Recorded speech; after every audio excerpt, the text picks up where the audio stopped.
নমস্কার বন্ধুরা, কেমন আছো সবাই? আশা করছি ভালো আছো। অনেক সকাল সকাল চলে এসেছিলাম স্টেশনে। তো প্ল্যাটফর্মে ট্রেন দেখানোর আগে এটা দেখাচ্ছি, কারণ এটা আমার খুব ইন্টারেস্ট লেগেছে। তোমরা হয়তো অনেকেই বলবে যে চার্জার তো অনেক আগে থেকেই ছিল, এটা নতুন কি? কিন্তু এখন যত দিন যাচ্ছে ডেভেলপমেন্ট হচ্ছে এবং সেটা দেখাও যাচ্ছে। আগে কি এইরকম চার্জার পোর্ট ছিল, মানে যেখানে মোবাইলটা প্লেস করে রাখা যেত? হয়তো প্লাগ পয়েন্ট ছিল, কিন্তু প্লেস ছিল কি না আমার মনে পড়ছে না। যাই হোক, সেই জন্য আমি তোমাদের দেখালাম। তো ট্রেন এসে গেছে, ট্রেনে উঠে পড়েছি এবং রামপুরহাট পেরিয়ে আমরা এগিয়ে চলেছি। তো বন্ধুরা, আমরা যেদিকে এগিয়ে চলেছি, আচ্ছা হ্যাঁ, এটা হচ্ছে ইন্ডিয়ার এখনকার গর্ব বন্দে ভারত স্লিপার, বেরিয়ে গেল এই মুহূর্তে।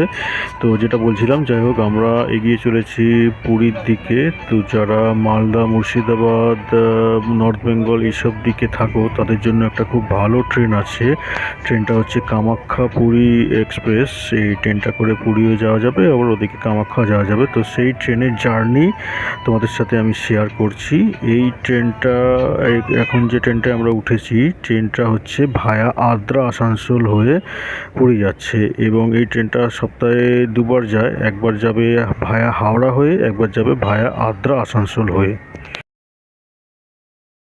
বন্ধুরা, আরেকটা গুরুত্বপূর্ণ ইনফরমেশন তোমাদের সাথে আমি শেয়ার করতে চাই। ট্রেনের মধ্যে এই রকম স্টিকার তোমরা আগে দেখেছো এবং তোমরা অনেকে ব্যবহার করেছো, তবুও আমি তোমাদের সাথে শেয়ার করছি। এইরকম স্টিকার দেখে আমরা নাম্বারে ফোন করলাম। ফোন করে আমাদের যেটা সমস্যা হচ্ছিল, আমাদের বেড রোল পেতে একটু দেরি হচ্ছিল। আমরা ফোন করে জানানোর সাথে সাথে রেলওয়ে সার্ভিসটা আমাদের খুবই ভালো লাগলো এবং দাদারা চলে আসে আমাদের বেড রোল প্রোভাইড করলেন এবং রেলওয়ে সার্ভিসটা আমাদের খুব ভালো লেগেছিলো বলে তোমাদের শেয়ার করলাম। যাই হোক, তোমাদের যে ট্রেনের জার্নির কথা বলছি, এই ট্রেনটা ভায়া আদ্রা আসানসোল বাঁকুড়া হয়ে ট্রেনটা যাচ্ছে পুরী, এবং এই ট্রেনটা যাত্রাপথে কিন্তু খড়গপুর ঢুকছে না। এটা মেদিনীপুরের পরে হিজলি হয়ে, ভদ্রক হয়ে পুরী চলে যাচ্ছে। তো বন্ধুরা, এই ট্রেনটা যাত্রাপথে দুর্গাপুর স্টেশনে ট্রেনের ইঞ্জিন পিছন থেকে খুলে সামনে লাগানো হয়। আজকে ট্রেনটা দুর্গাপুর কোনো কারণে যায়নি, তো সেই কাজটা অন্ডাল স্টেশনে হলো। এরপরের থেকে ট্রেনটা উল্টো দিকে রান করে। তো যাই হোক, এই ট্রেনটা করে যাত্রা করতে হলে পুরী স্টেশনে ট্রেনটা নামিয়ে দেয় রাত্রি 3টের সময়। তো তোমরা যারা এই ট্রেনটা করে আসবে, আগে থেকে কিন্তু হোটেল বুকিং করে হোটেলের সাথে কথা বলে আসবে। এটা কিন্তু রাত্রি 3টের সময় পুরী স্টেশনে নামিয়ে দেয়।